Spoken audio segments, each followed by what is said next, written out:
조금 전에 우리 기도했던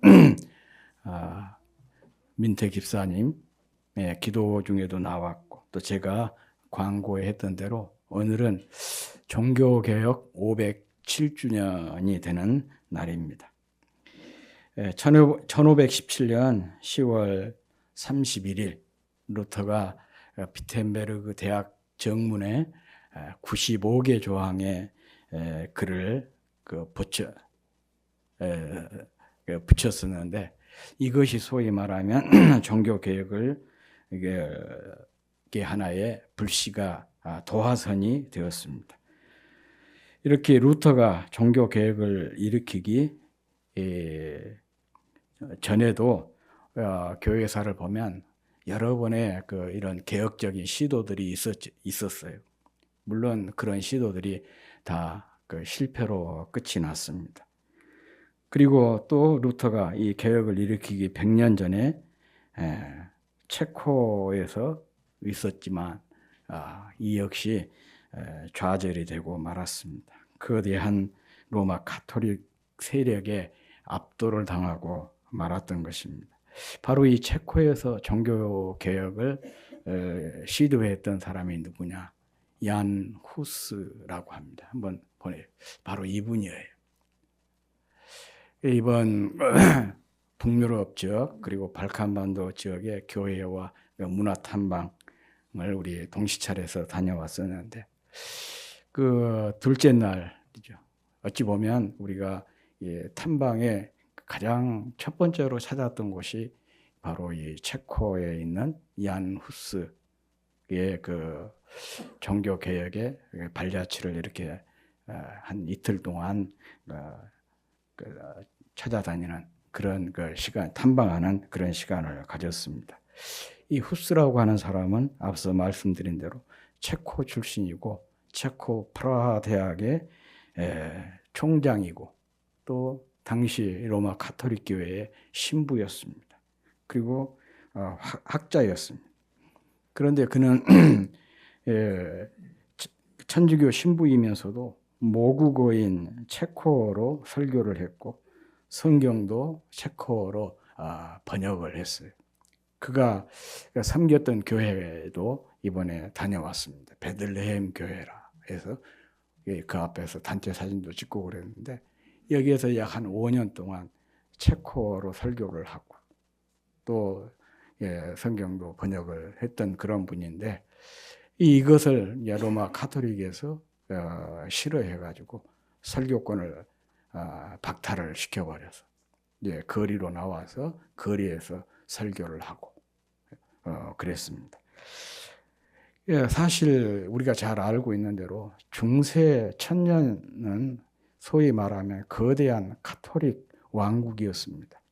물론 이 가톨릭이 중세 유럽을 지배하면서 좋은 영향도 많고 많이 남겼지만은 또 이렇게 절대 권력은 절대 부패한다고 하지 않습니까? 그렇게 권력을 부리다 보니까 또 악한 일, 나쁜 일도 참 많이 했습니다. 그 대표적인 것이 성지 탈환이라고 하는 목적을 가지고 십자군 전쟁을 일으켜서 얼마나 많은 사람들이 죽고 죽이고 또 압제 또 착취 그런 일들이 일어났는지 모릅니다. 뿐만 아니죠.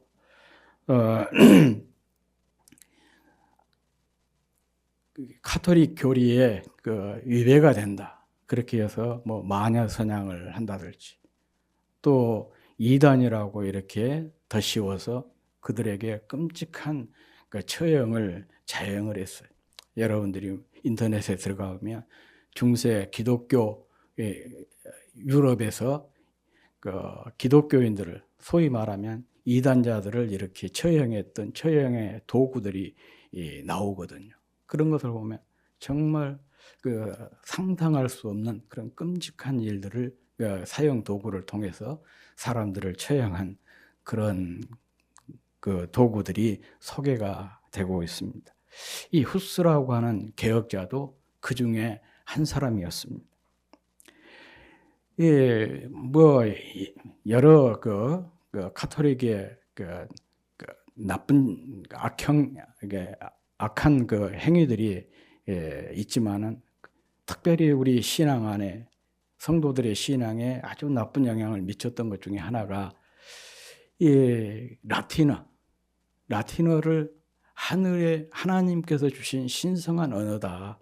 그렇게 주장을 하면서 이 교회에서 설교를 라틴어로만 설교를 하게 했고 예배의 모든 순서도 라틴어로 진행을 했습니다. 그리고 성경을 라틴어 외에 다른 언어로 번역을 못하도록 그렇게 했어요. 유럽이라고 하는 나라가 여러 민족이 섞여 살고 있고 또 민족마다 고유한 자기 언어가 있지 않았겠어요? 그런데 이 라틴어 성경만 보도록 하고 그것으로만 설교를 하게 하고 그렇게만 예배를 진행하도록 했어요. 그러다 보니까 이 라틴어라고 하는 게 뭐 저도 조금 알파벳 정도는 개인적으로 공부를 했지만은 가장 어려운 언어 중에 하나가 배우기가 굉장히 힘든 언어 중에 하나가 라틴어라고 그래요. 그러니까 소위 말하면 그 시대의 학자가 아니고는 라틴어를 잘할 일반 백성들은 모르는 것이죠. 그러니까 교회는 다니지만은 성경을 읽을 수가 없어요. 라틴어를 모르니까. 또 설교가 이렇게 라틴어로 진행이 되니까 예배에 앉아 있지만은 무슨 말을 한지 알아들을 수가 없어요. 또 예배의 모든 순서도 다 라틴어로 진행을 하고 있으니까 뭐 깜깜인 것이죠.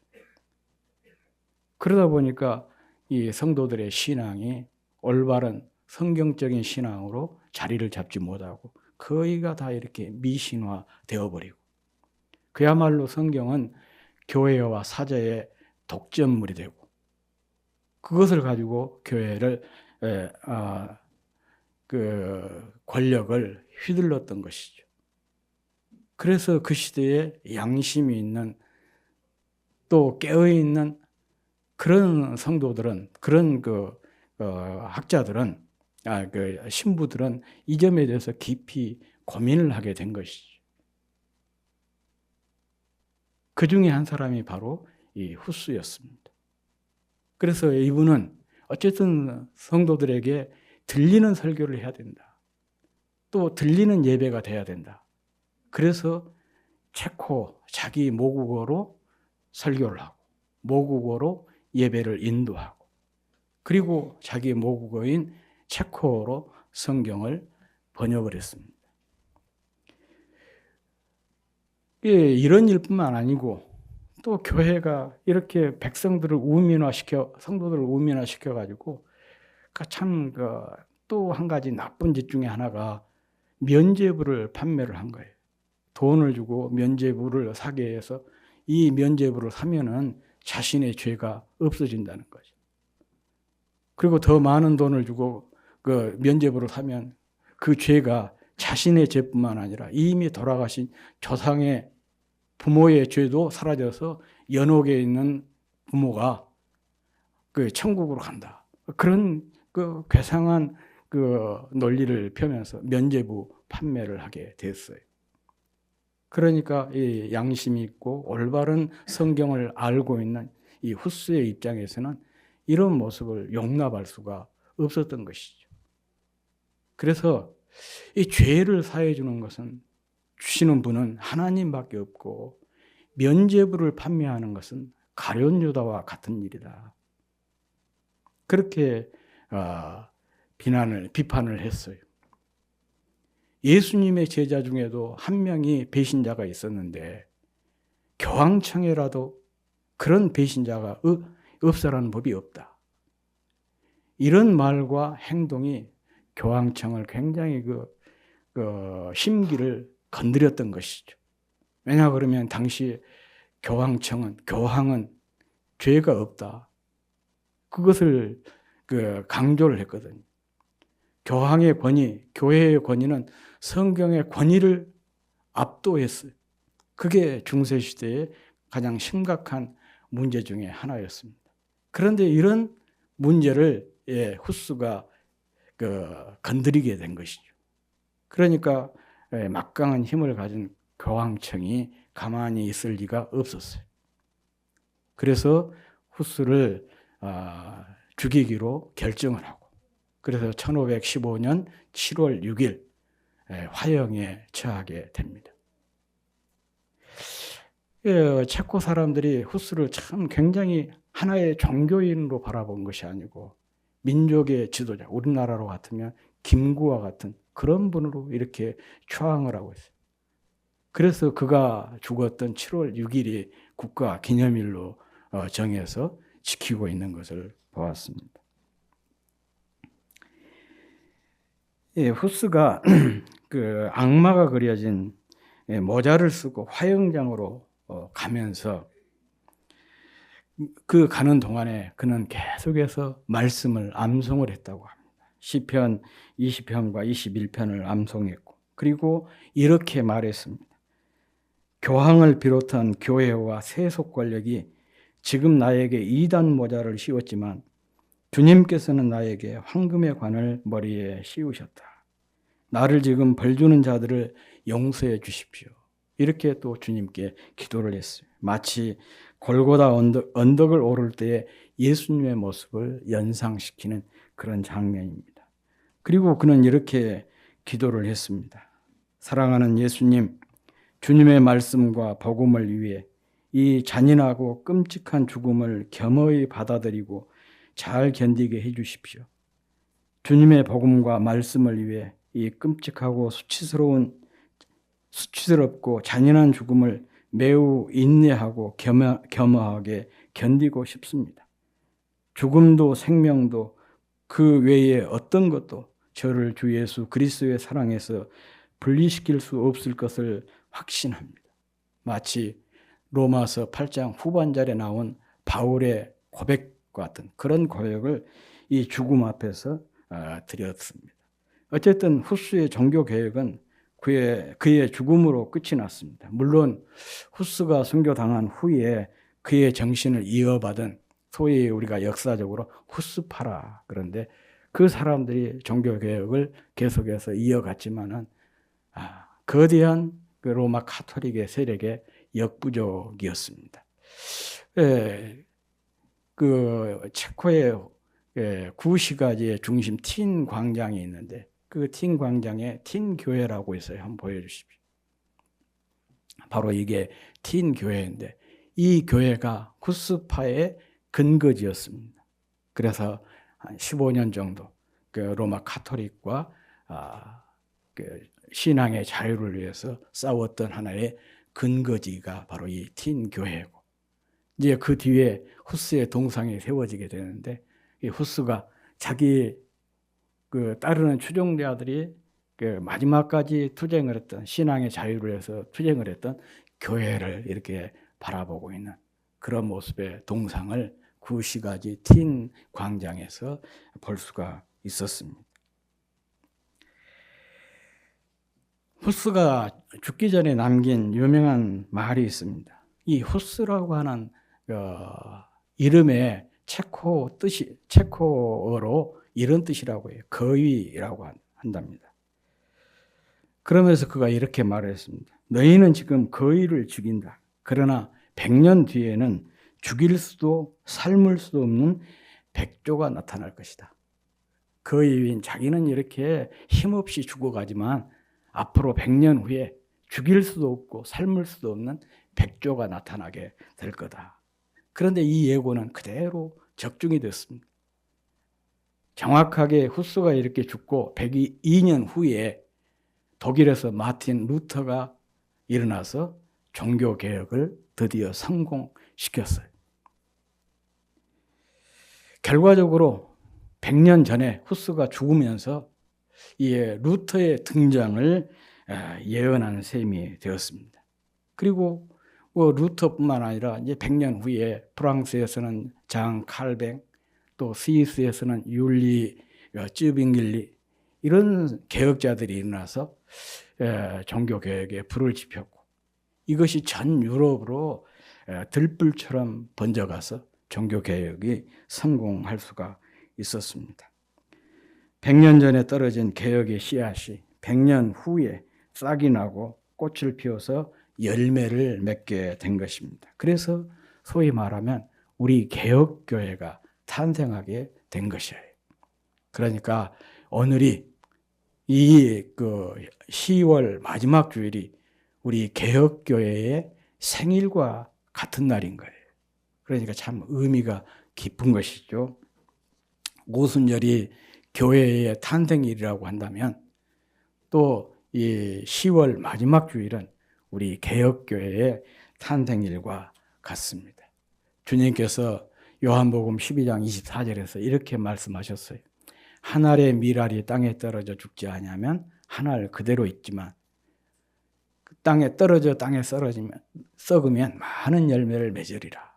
그렇게 말씀하셨는데 이 후스라고 하는 개혁의 씨앗이 그냥 그때는 사라진 것 같았어요. 그대로 없어진 것 같았었는데 100년 후에 이것이 씨앗이 새싹이 돋고 열매를 맺어서 종교개혁을 개혁의 열매를 맺게 되었던 것입니다. 그렇다면 개혁자들이 목숨을 걸고 강조한 것, 회복하려고 했던 것이 무엇인가? 우리가 여기서 꼭 착각하는 것이 있어요. 이 후스나 100년 후에 루터나 또 깔뱅이나 쯔빙길리 이런 사람들이 강조한 것은 교회를 개혁해야 되겠다. 그런 생각을 갖고 종교개혁을 일으킨 거 아니에요. 어떤 새로운 교회를 만들어야 된다. 그런 생각이 없었어요. 종교개혁을 리포메이션이라고 그러잖아요. 리폼드라고 하거든요. 리 플러스 폼이에요. 폼이라고 하는 것은 원형이잖아요. 원형으로 다시 돌아가는 거, 원래의 모습으로 돌아가자는 것이거든요. 새로운 어떤 교회를 만들어내는 것이 아니고 사도행전에 나온 원래의 교회의 모습을 되찾자. 이게 소위 말하면 이 종교 개혁이에요. 그런데 이렇게 새로운 교회의 사도행전적인 교회의 모습이라고 하는 게 뭐냐? 그것은 바로 말씀이에요. 하나님 말씀. 말씀의 권위를 회복하는 것입니다. 말씀을 회복하는 것. 소위 이게 바로 종교개혁자들이 부르짖었던 아주 중요한 캐치 프레이어였던 것입니다. 교회도 교황도 이 말씀의 권위를 넘어설 수가 없다는 것입니다. 그리고 말씀으로 돌아가는 거예요. 개인도 교회도 말씀으로 돌아가서 신앙을 새롭게, 교회를 새롭게 하자. 이게 바로 종교개혁자들이 목숨을 걸고 강조했던 것입니다. 루터가 독일어로 성경을 번역하면서 번역의 이유를 이렇게 얘기를 합니다. 성경이 모든 인간의 손에 돌아가게 하자. 그래서 그들이 직접 성경을 읽고 말씀을 해석하며 성경의 빛을 따라가서 영적인 자유를 찾도록 하자. 백성이 성경에 입각한 양심의 소리에 귀를 기울이며 사람보다 하나님을 더 사랑하고 두려워하게 만들자. 이게 루터가 독일어로 성경을 번역하게 된 이유입니다. 왜냐? 말씀이 능력이고 말씀이 권세이고 또 말씀이 방법이기 때문에 그렇습니다. 오늘 본문도 이것을 강조하고 있죠. 우리 함께 오늘 본문 말씀 같이 한번 읽어보겠습니다. 시작. 하나님의 말씀은 살아있고 활력이 있어 좌우의 날선 어떤 검보다도 예리하여 혼과 영과 및 관절과 골수를 찔러 쪼개기까지 하며 또 말씀의 생각과 뜻을 판단하나니. 이렇게 되어 있어요. 여기에 보면 말씀의 특징을 세 가지로 얘기하고 있습니다. 살아있다. 활력이 있다. 어떤 검보다도 예리하다. 이게 말씀의 특징이에요. 살아있다는 말은 단순한 글자나 소리가 아니라 하나님의 생명이 담겨 있다. 그런 의미입니다. 그러니까 우리가 말씀을 듣고 또 말씀을 읽고 말씀을 배우고 말씀을 묵상하게 되면 하나님의 생명이 우리 안에 들어오게 된다는 거예요. 그 생명이 풍성하게 채워지게 된다. 그런 의미입니다. 그래서 우리가 말씀을 자주 드려야 되고 또 늘 읽어야 되고 배워야 되고 묵상해야 될 이유인 거예요. 그리고 활력이 있다는 말은 힘이 있고 능력이 있어서 우리 삶의 다방면에 영향력을 준다. 그런 의미입니다. 우리가 말씀을 앞서 말씀드린 대로 듣고 읽고 또 배우고 묵상할 때 말씀을 통해서 우리는 큰 깨달음을 갖게 되죠. 위로를 얻게 되고 권면을 받게 되고 또 변화를 경험하게 되고 여러 가지 각종 교훈들을 우리가 얻게 되는 것입니다. 이게 활력이 있다. 그런 뜻입니다. 그리고 세 번째로 날선 어떤 것보다도 예리하다. 예리하다는 것은 그런 의미예요. 우리 속에 감추어진 것. 누구도 심지어는 자기 자신도 알아차릴 수 없는 우리 속에 깊이 감추어져 있는 모든 것을 다 들춰내주는 것이 하나님의 말씀이라는 것이. 그 무엇보다도 가장 우리 영혼에 해가 되는 것이 뭐겠습니까? 또 우리가 가장 찾아내기 힘든 것이 뭐겠어요? 그 죄 아니겠습니까? 깊이 우리 마음속에 도사리고 있는 죄악들을 성경을 듣고 읽고 또 배우고 묵상하는 동안에 이런 죄들이 다 드러나게 되는 거예요. 그리고 죄가 드러나게 되니까 어떻게 되겠습니까? 회개하게 되고 회개를 통해서 이런 죄들을 용서받게 되는 거예요. 바로 이것이 개혁자들이 하나님의 말씀만을 강조하게 된 이유인 것입니다. 그러므로 살아있고 활력이 있고 예리한 말씀으로 새롭게 되기 위해서는 어떻게 해야 되느냐? 우리가 늘 말씀을 가까이 해야 하고 우리가 또 이 말씀을 깊이 알고 이해해야 됩니다. 더 중요한 것은 말씀을 사랑하는 거예요. 제가 이 히브리어로 사랑에 대한 얘기를 여러 번 했죠. 사랑이라고 하는 게 뭐냐? 감정적인 것이 아니에요. 태도입니다. 내가 사랑하는 대상, 내가 좋아하는 대상에 완전히 거기에 퐁 빠져버린 거예요. 그것을 보고 히브리어로 사랑이다. 그렇게 표현을 한 거예요. 말씀을 사랑한다는 것은 그런 의미예요. 말씀에 완전히 내 인생을 걸어버리는 것이. 거기에만 관심이 있고 그래서 거기에 말씀에 몰두하는 삶, 이것을 가리켜서 말씀을 사랑하는 삶이다. 우리가 이렇게 말씀을 가까이 하고 또 말씀을 사랑해서 말씀을 깊이 알게 될 때에 소위 말하면 히브리서 오늘 본문이 말씀하고 있는 살아있고 활력이 있고 예리한 그런 하나님의 말씀을 경험하게 할 수가 있는 것입니다. 개혁자들이 모국어로 예배를 인도하고 모국어로 설교를 하고 또 서둘러 모국어로 성경을 번역한 이유가 바로 여기에 있습니다.